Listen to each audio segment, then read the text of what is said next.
નમસ્તે, good morning વિદ્યાર્થી મિત્રો. આપણે ચેપ્ટર 6 માં કેટલાક ઉદાહરણ ગણીએ, જેમાં ડિસ્કશન વાળા દાખલા છે આપણે છેલ્લા લેક્ચરમાં રાખીશું. ઉદાહરણ નંબર 6.6 રકમ આવી છે કે જેનો એક છેડો 1 મીટર ત્રિજ્યાના ગોળાકાર ધાતુની રિંગ વલયના કેન્દ્રમાં લટકાવેલ અને બીજો છેડો પરિઘ પર હોય તેવા 1 મીટરની લંબાઈના ધાતુના એક સળિયાને 50 પરિભ્રમણ પ્રતિ સેકન્ડ આવૃત્તિ સાથે કેન્દ્રમાંથી પસાર થતી અને રિંગના સમતલે લંબ અક્ષને અનુલક્ષીને ભ્રમણ કરવામાં આવે છે. આકૃતિ 6.11 તમારે લખેલું છે. અક્ષને સમાંતર એક ટેસ્લા અચળ અને એક સમાન ચુંબકીય ક્ષેત્ર બધે જ પ્રવર્તિત છે. આ કેન્દ્ર અને ધાતુની રિંગ વચ્ચે કેટલું ઈએમએફ હશે? તો જરા અહીંયા ચુંબકીય ક્ષેત્ર બી છે અને એમાં 1 મીટર ત્રિજ્યાનો 1 મીટર લંબાઈનો એક ધાતુનો સળિયો છે અને ધાતુના સળિયાનું કેન્દ્ર O છે અને એની ધાર અથવા એનો બીજો છેડો છે એ એક વલય સાથે જોડેલો છે અને આખું જે વલય છે એ ચુંબકીય ક્ષેત્રને લંબ રૂપે 50 પરિભ્રમણ પ્રતિ સેકન્ડ એટલે કે 50 પરિભ્રમણ પર સેકન્ડ એટલે હર્ટ્ઝ આવૃત્તિથી ભ્રમણ કરવામાં આવે છે. તેના કેન્દ્ર અને ધાર વચ્ચે ઈએમએફ કેટલો? તો ખાસ યાદ રાખજો, એક સૂત્ર આપણે ભણી ગયા છીએ કે એપ્સિલો બરાબર BVL. આ સૂત્રનો આપણે ઉપયોગ કરીશું. આમાં ખાસ યાદ રાખજો એક અગત્યની વાત કે જ્યારે આ કેન્દ્રને અનુલક્ષીને પરિભ્રમણ કરે એટલે આ છેડો તો સ્થિર રહેવાનો, ગતિ કરવાનો છે જ નથી. એટલે આનો વેગ તો 0 થઈ જશે. હવે આનો વેગ 0 થઈ જશે અને આ જે છેડો છે એનો વેગ મહત્તમ હશે. એટલે અહીંથી જેમ આમ તમે જતા જશો O થી P તરફ જતા જશો એમ ક્રમશઃ બિંદુઓના વેગ વધતા જશે અને આવા વેગ વધતા હોય ત્યારે આપણે શું કરવું પડે? તો આ O થી R અંતરે એક નાનો dr ખંડ લેવો પડે. આ dr ખંડમાં કેટલું ઈએમએફ મળે એ d એપ્સિલો કહીશું અને એવા વિચાલક બળોનો 0 થી P સુધી સરવાળો કરીશું, સંકલન. તો ખાસ ધ્યાન રાખજો કે આકૃતિમાં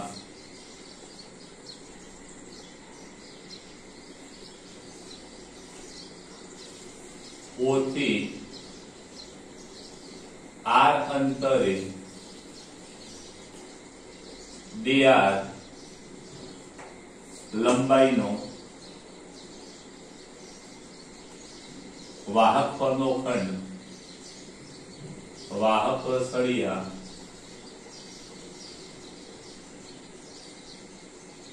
ખંડ દર્શાવેલ છે.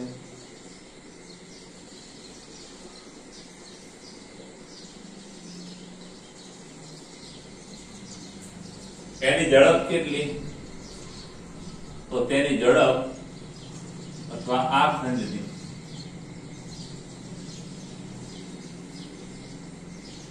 V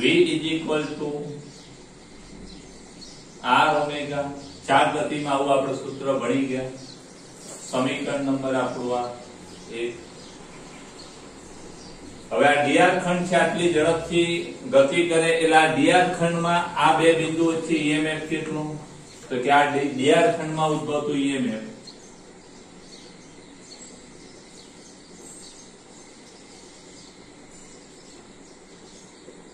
d એપ્સિલો જેને કહીશું કેટલું થાય? તો કે ઈએમએફ નું સૂત્ર આપણું આ રહ્યું BVL. L ની જગ્યાએ કેટલી લંબાઈ છે? તો કે dr છે એટલે B વેગ V into dr અને માટે d એપ્સિલો is equal to B. V is equal to શું કહેવાય? તો કે R ઓમેગા. સમીકરણ 1 નો આપણે ઉપયોગ કરીએ. R omega into dr. એટલે આપણું સૂત્ર આવું થશે કે d એપ્સિલો is equal to B omega R dr. આ સમીકરણ નંબર આપણું આ 2. હવે આ નાના ખંડમાં આપણને વિચાલક બળ મળ્યું. આવા વિચાલક બળોનો 0 થી p સુધી સરવાળો કરવો પડે. એટલે આપણે કુલ વિચાલક O કેન્દ્ર અને ધાર વચ્ચે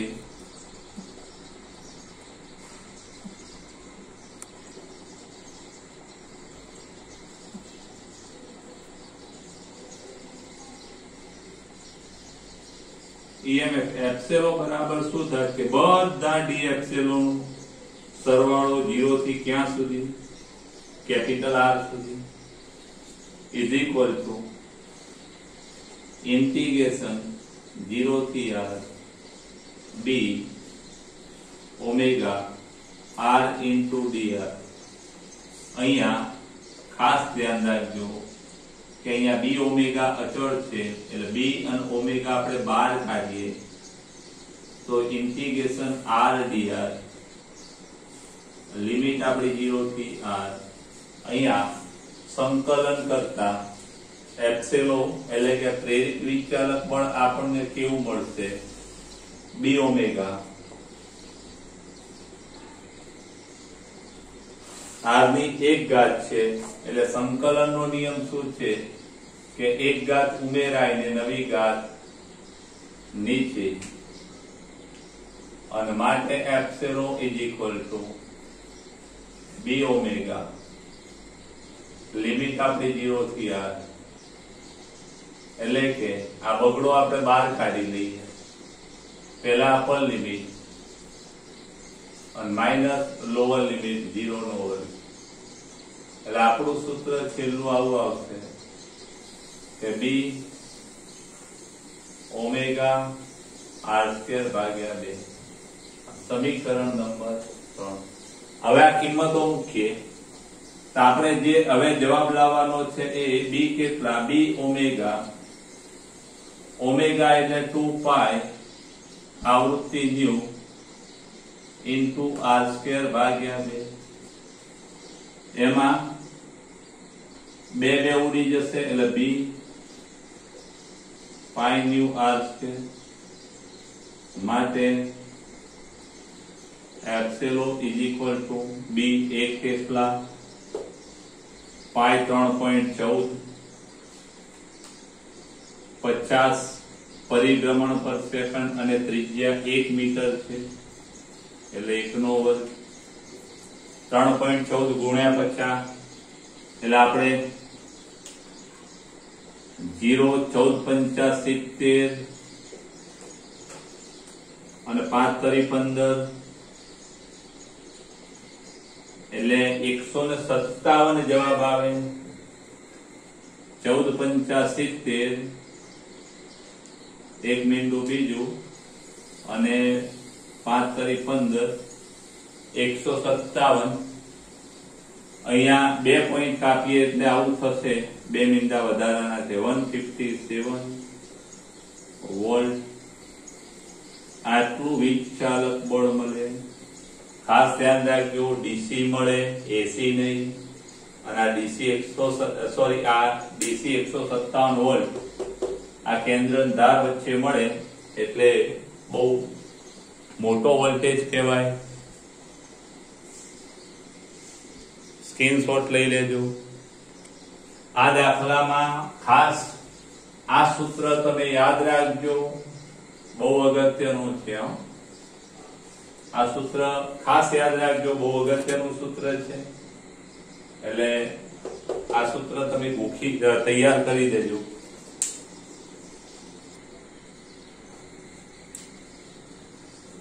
મિત્રો આ એક દાખલો ગણ્યો એમાં ખાસ ધ્યાન રાખજો કે એક વ્હીલ આપણે લીધેલું. હવે એ જે વ્હીલ છે એક જ સળિયા વાળું હતું પણ એક સળિયાની જગ્યાએ ગમે તેટલા સળિયા હોય સળિયાના આરા કહેવાય ગમે તેટલા આરા ધરાવતું હોય તો પણ એના માટે સૂત્ર આપણું કોમન એ સૂત્ર ખાસ યાદ રાખજો.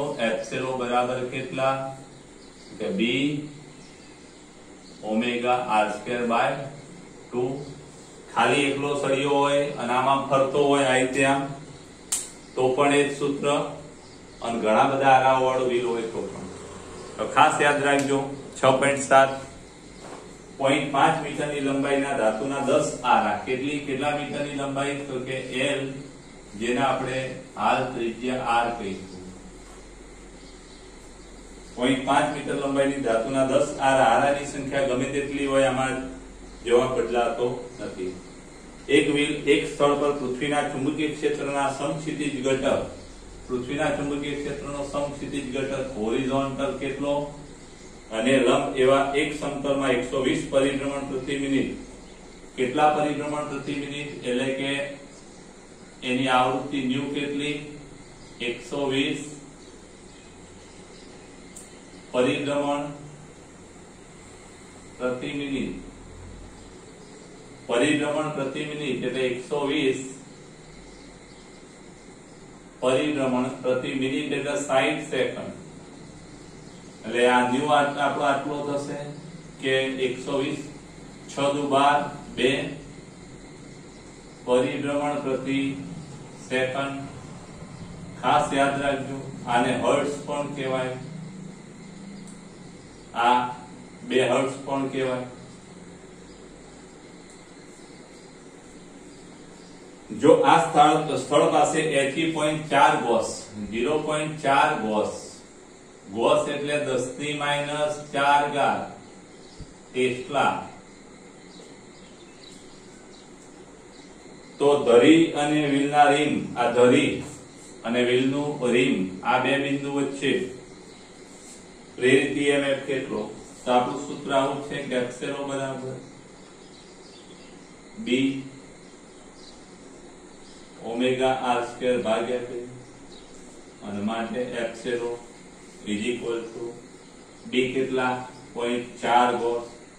પહેલા તો આપણું સૂત્ર B ઓમેગા એટલે 2 પાઈ ન્યુ r² ભાગ્યા 2, 2 ઉડી જશે એટલે B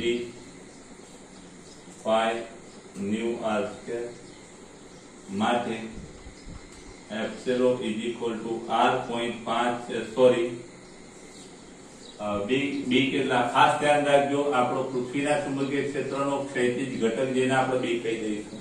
એટલે B કેટલા છે? 0.4 ગોસ. 0.4 ગુણ્યા 10⁻⁴ ગુણ્યા પાઈ 3.14. આવૃત્તિ કેટલી છે? 2 પરિભ્રમણ પ્રતિ સેકન્ડ અને r² 0.5 નો વર્ગ. કેલ્ક્યુલેટરમાં ગણતરી કરશો તો 0.628 આ -4 ઘાત આપણે 0. એટલે આને આપણે આમ કહી શકીએ 6.28, 1 પોઈન્ટ આ બાજુ થશે એટલે -5 ઘાત થશે વોલ્ટ. આટલું પ્રેરિત વિચાલક બળ મળે. સ્ક્રીનશોટ લઈ લેજો.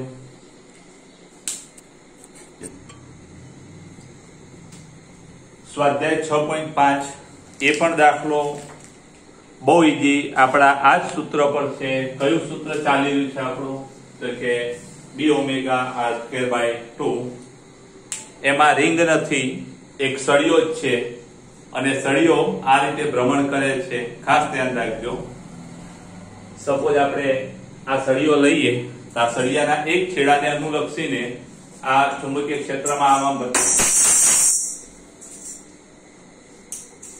ક્ષેત્રમાં આવી રીતે ભ્રમણ કરે છે, જેમાં એક બિંદુ સ્થિર રહેશે અને બીજો છેડો આમ ભ્રમણ કરશે. એટલે એમાં પણ આપણે આ r એટલે સળિયાની લંબાઈ થશે.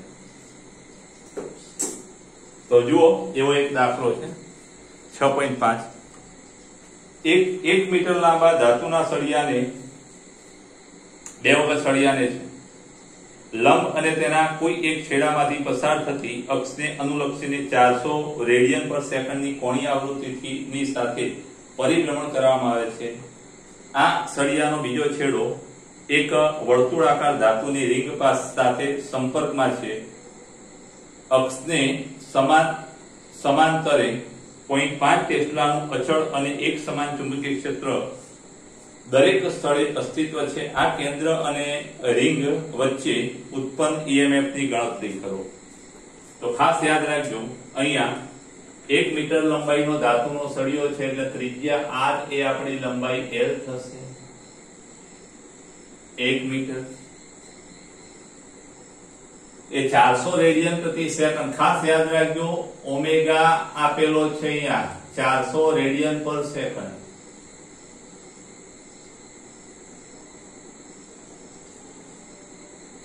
સીધો ઓમેગા આપેલો છે, દરેકમાં આપણને ન્યુ આપેલો હતો. અને ચુંબકીય ક્ષેત્ર કેટલું અસ્તિત્વ ધરાવે છે તો કે B = 0.5 ટેસ્લા. તો કેન્દ્ર અને ધાર વચ્ચે EMF શોધવાનું છે. એપ્સિલોન આપણું સૂત્ર કયું? B ઓમેગા r²/2 અને માટે એપ્સિલોન B એટલે 0.5 ગુણ્યા ઓમેગા 400 r એટલે 1/2 છેદમાં 2. અહીંયા આપણે ગણતરી કરીએ તો 400 ગુણ્યા 0.5 200 ભાગ્યા 2 એટલે કે 100 જવાબ તમારો આવશે. જરા જોઈ લઈએ. 100 વોલ્ટ = 100 વોલ્ટ. તો ખાસ યાદ રાખજો આ એક જ સૂત્ર પર આધારિત જે દાખલા હતા એ ગણ્યા. આ બંનેનો ભેગો એક સ્ક્રીનશોટ લઈ લેજો.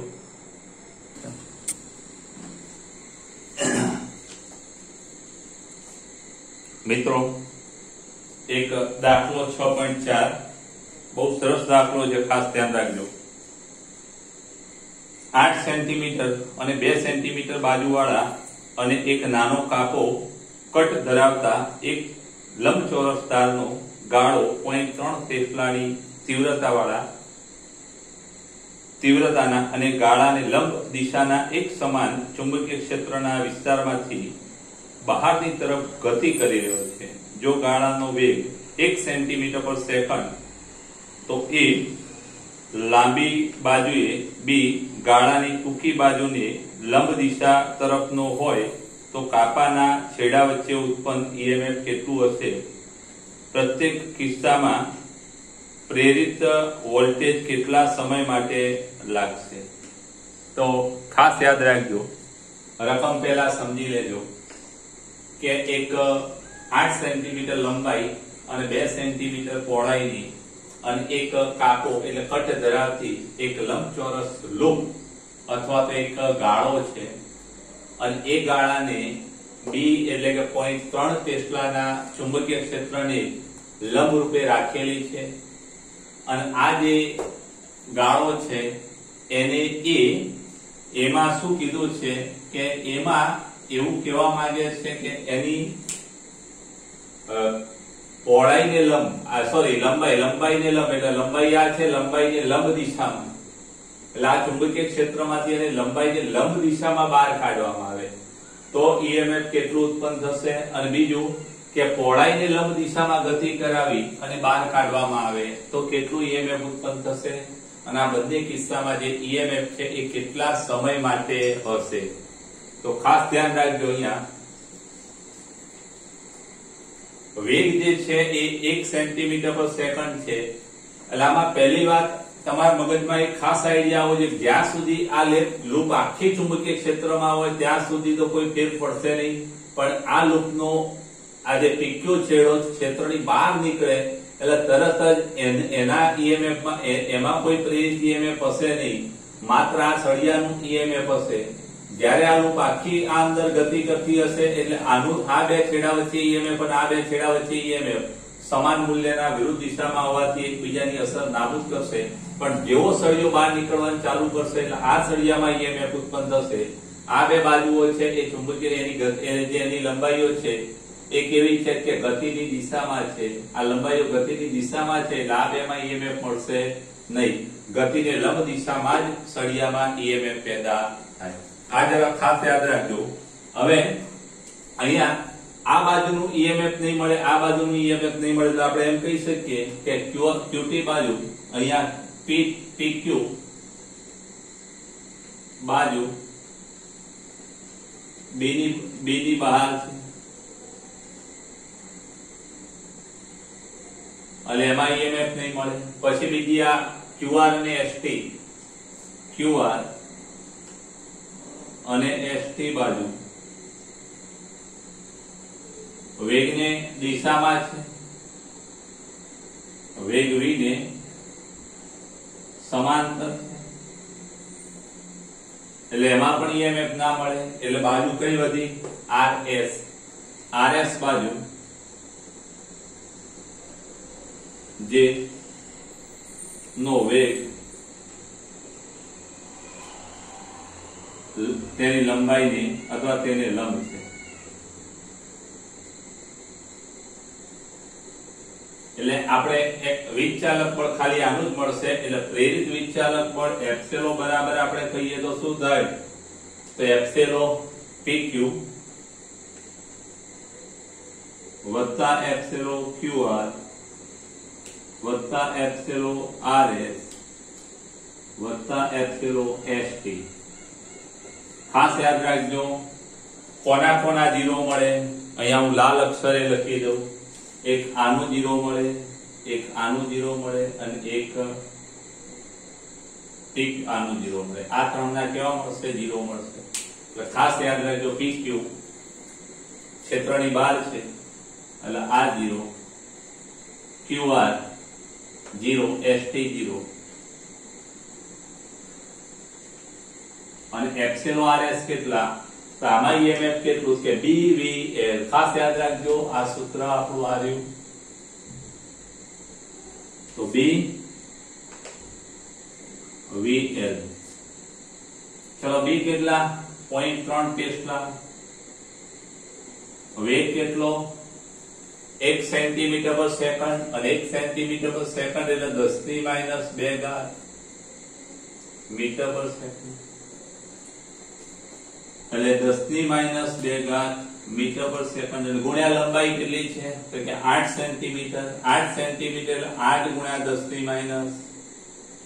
2 ઘાત મીટર થાય. મીટર 8 તરી 24, 2.4 ગુણ્યા 10 - 4 ઘાત વોલ્ટ. આટલું વિચાલક બળ પ્રેરિત થશે. ખાસ યાદ રાખજો. પછી બીજા કિસ્સામાં આ લૂપ આ દિશામાં ગતિ કરે છે અને આ દિશામાં ગતિ કરે એટલે આ જેવી બહાર નીકળે પછી ઈએમએફ ચાલુ થશે. એટલે આ બહાર નીકળે એટલે આનું ઈએમએફ મળશે નહીં, આનું નહીં મળે, આનું નહીં મળે. ગતિને લંબ કયો સળિયો છે? આ એક જ છે. એટલે બહાર નીકળે ચુંબકીય ક્ષેત્રની ત્યારથી ચાલુ થશે ઈએમએફ મળવાનું. આનું નહીં મળે, માત્ર આનું મળશે. એટલે આકૃતિ B માં આપણે અહીં એપ્સિલો બરાબર શું થાય? તો કે એપ્સિલો PQ વત્તા એપ્સિલો QR વત્તા એપ્સિલો RS વત્તા એપ્સિલો ST. તો ખાસ યાદ રાખજો, કયા કયા શૂન્ય થાય? હવે તમે સમજી ગયા છો, આમ ગતિ થાય છે એટલે આ સળિયાની લંબાઈ ગતિની દિશામાં છે એટલે આમાં ઈએમએફ ના મળે. વત્તા આમાં મળશે તો કે BVL ની જગ્યાએ શું આવશે? લંબાઈ કેટલી છે અહીંયા? તો કે આની લંબાઈ પહોળાઈ છે. આમાં નહીં મળે અને આ ક્ષેત્રની બહાર છે એમાં નહીં મળે. તો ઇઝ ઇક્વલ ટુ શું કહેવાય? તો અહીંયા B કેટલા? કે 0.3. વેગ કેટલો? 10 - 2 ઘાત અને 2 ગુણ્યા 10 - 2 ઘાત. 3 દુ 6, 0.6, 0.3 ગુણ્યા 2, 0.6. એટલે આને આપણે એમ કહી શકીએ 6 ગુણ્યા 10 - 5 ઘાત વોલ્ટ. આટલું વિચાલક બળ થાય. હવે આ બંને કિસ્સામાં આ ઈએમએફ કેટલા સમય સુધી મળશે? તો ખાસ યાદ રાખજો, આ બહાર નીકળવાની ચાલુ થાય તો આ RS બાજુ બહાર નીકળી જાય પછી આ ક્ષેત્રની બહાર નીકળી ગયો સળિયો એટલે ઈએમએફ મળશે નહીં. એટલે ખાસ યાદ રાખજો કે કેટલું અંતર કાપશે અહીંયા? તો કે B જેટલું. અને અહીંયા કેટલું અંતર કાપશે? તો કે L જેટલું. એટલે પહેલા કિસ્સામાં આપણે એમ કહી શકીએ કેટલા સમય સુધી ઈએમએફ મળે. તો એ જે પાછળનો પ્રશ્ન છે એનો આપણે ભૂરી પેનથી જ લખીએ અહીંયા તો કેટલા સમય સુધી મળે તો આટલી લંબાઈ એટલે આપણે એવું ભણી ગયા પહેલા કિસ્સા માટે આપણે કહીએ તો એમ કહી શકીએ કે વેગ v બરાબર અંતર ભાગ્યા સમય અહીંયા કેટલું અંતર કાપવાનું કે b જો EMF માટે l જ્યારે અંતર માટે b અને માટે t બરાબર શું થાય તો કે b ભાગ્યા v b કેટલા તો કે 2 × 10 - 2 ઘાત અને v કેટલા 1 × 10 - 2 ઘાત એટલે કે 2 સેકન્ડ સુધી આ EMF મળે ખાસ યાદ રાખજો પેલા કિસ્સામાં અહીંયા લંબાઈ 8 છે એટલે સ્વાભાવિક છે કે આના કરતા લાંબા સમય સુધી EMF મળશે એટલે અહીંયા કેટલા સમય સુધી EMF મળે તો કે v બરાબર અહીંયા આ સળિયો બહાર નીકળે તો પછી આ સળિયો બહાર નીકળે ત્યાં સુધી એટલે કે અંતર કેટલું થશે 8 એટલે અહીંયા લંબાઈ ભાગ્યા સમય થશે અને માટે સમય આમાં t ડેશ કહી દઈએ તો l ભાગ્યા v ડેશ v આ v છેદમાં લઈ ગયા t ડેશ આ બાજુ અને માટે t ડેશ લંબાઈ કેટલી 8 સેન્ટીમીટર એટલે 8 સેન્ટીમીટર 8 × 10 - 2 ઘાત અને વેગ આપણો 1 × 10 - 2 ઘાત હવે અહીંયા 8 2 ઉડી જશે સેકન્ડ સુધી EMF આપણને મળ્યા કરશે ચલો આનો સ્ક્રીનશોટ લઈ લેજો સ્ક્રીનશોટ લઈ લીધી આપો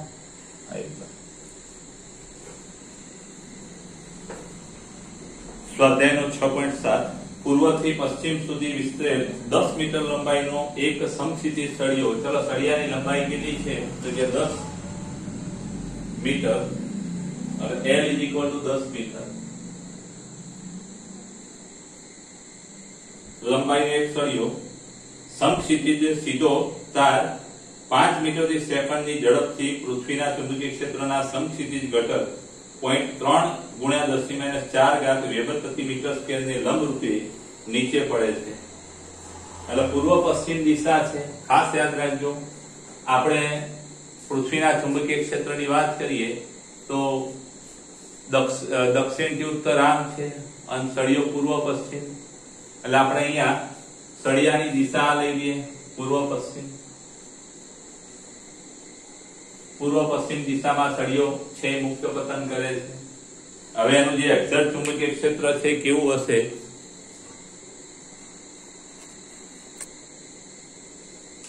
તે ખાસ યાદ રાખજો પૃથ્વીનું ચુંબકીય ક્ષેત્ર દક્ષિણ થી ઉત્તર હોય એટલે દક્ષિણ થી ઉત્તર દાખલ થશે અને પૂર્વ જમણી બાજુ પૂર્વ અને ડાબી બાજુ પશ્ચિમ તમે ઉત્તર તરફ ઉભા રહો એટલે પૂર્વ જમણો હાથ થશે એટલે પૂર્વ હવે આ દિશામાં મુક્ત પતન કરે છે અને એનો વેગ કેટલો હોય ત્યારે કીધું છે તો વેગ રકમમાં આપેલો છે કે જ્યારે એ 5 મીટર પ્રતિ સેકન્ડ નો વેગ પ્રાપ્ત કરે એટલે v = ત્યારે ઉદ્ભવતું પ્રેરિત EMF કેટલું અહીંયા ચુંબકીય ક્ષેત્ર b કેટલું સમસ્થિતિજ ઘટક કીધો છે એ જ આપણું ચુંબકીય ક્ષેત્ર કામ કરશે 0.3 × 10 - 4 ઘાત વેબર પર મીટર. હવે આપણે સૂત્ર ભણી ગયા છીએ એપ્સિલોન બરાબર BVL. એમાં પહેલા EMF નું મૂલ્ય આપણે શોધવાનું છે તો કે EMF કેટલું એપ્સિલોન બરાબર BVL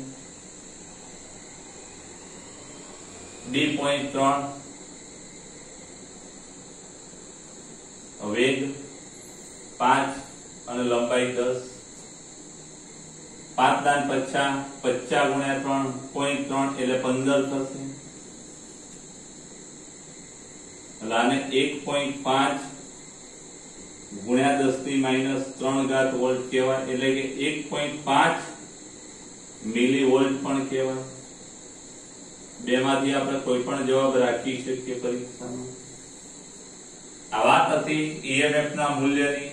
અને હવે બી આ EMF ની દિશા કઈ તો EMF ની દિશા માટે જમણો હાથ ફેરવતા આવડવો જોઈએ. ખાસ યાદ રાખજો આ પૂર્વ છે પશ્ચિમ છે આ આપણી દક્ષિણ છે અને આ ઉત્તર. દક્ષિણ થી ઉત્તર તરફ પૃથ્વીનું ચુંબકીય ક્ષેત્ર હોય, ખાસ યાદ રાખજો. અને હવે આપણે દિશા શોધવાની છે. દિશા શોધવા માટે માત્ર જમણા હાથનો અંગૂઠાનો નિયમ ખબર હોય. V વેગ નીચે તરફ છે, V ક્રોસ B, V અને B અંદર તરફ. અંગૂઠો જે દિશામાં આવે એ છેડો ધન બને અને એની અંગૂઠા સિવાયનો અંગૂઠો જે દિશામાં ના આવે એ ઋણ બને. એટલે EMF ની દિશા પશ્ચિમ થી પૂર્વ તરફ. ખાસ યાદ રાખજો. B એની દિશા કઈ તો કે EMF ની દિશા, તો કે EMF ની દિશા પશ્ચિમ થી પૂર્વ તરફ.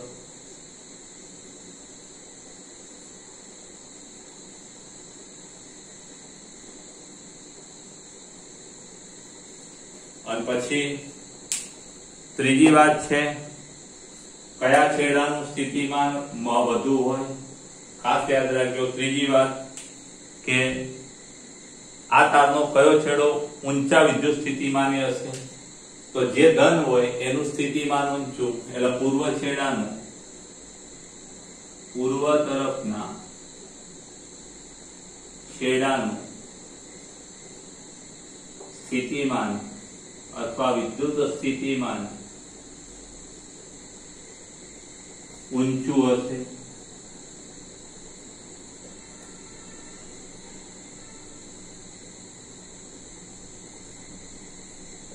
ખાસ યાદ રાખજો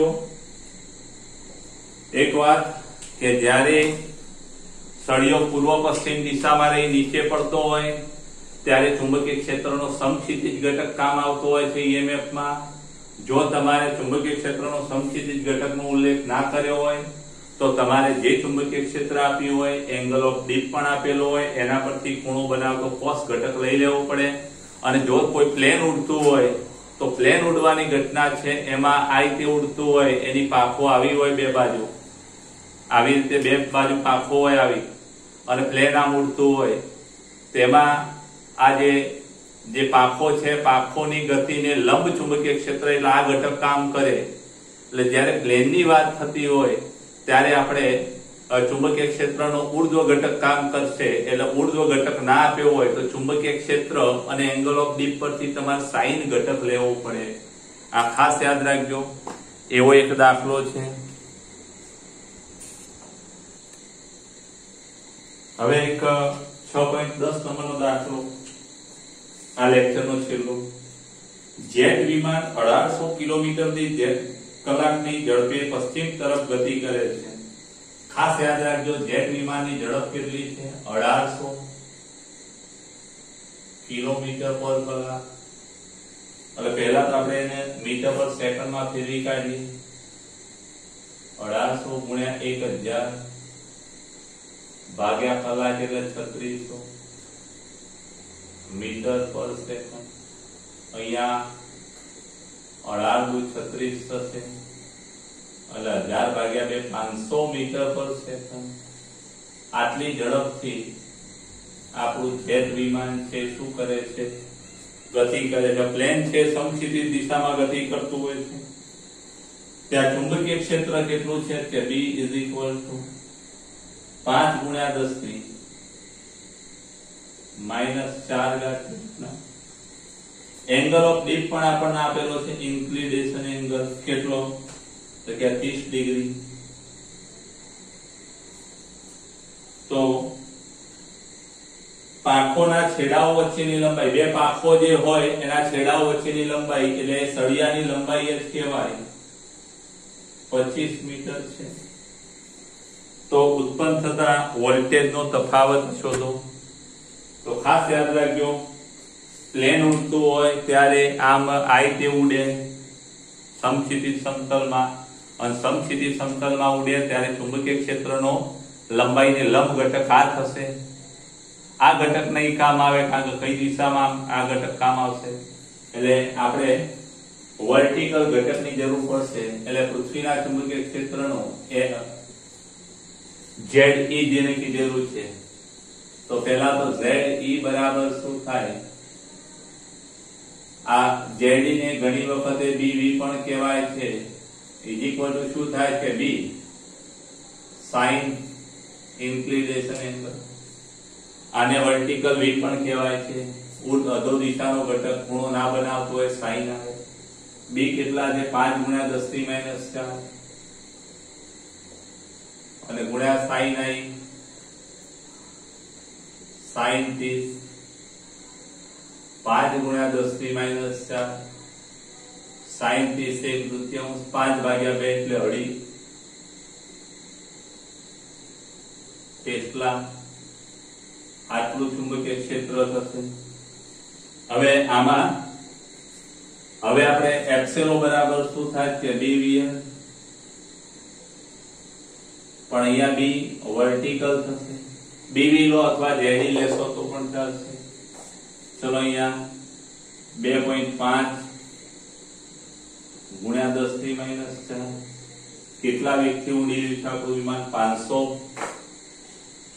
મીટર પર સેકન્ડ ગુણ્યા આ બે પાંખોના છેડાઓ વચ્ચેનું અંતર 25. ચલો અહીંયા આપણે ગણતરી કરીએ. 2.5 ગુણ્યા 25 ગુણ્યા 500 2.5 ગુણ્યા 25 અને ગુણ્યા 500 ગણતરી કરતા તમારો જવાબ આવશે 3.125 ઘાત સાથે 3.125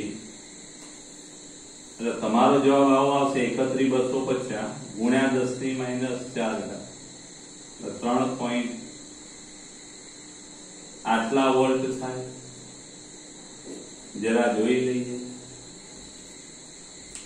3.125 આમાં ખાસ યાદ રાખજો કે આ જે ઇન્ક્લિનેશન એંગલ નીચે તરફ છે ઉપર તરફ એની વાત કરી નથી. એટલે એક્ઝેક્ટ EMF કઈ દિશામાં ઉત્પન્ન થાય એ આપણે કહી શકીએ નહીં. ચલો આનો સ્ક્રીનશોટ લઈ લેજો.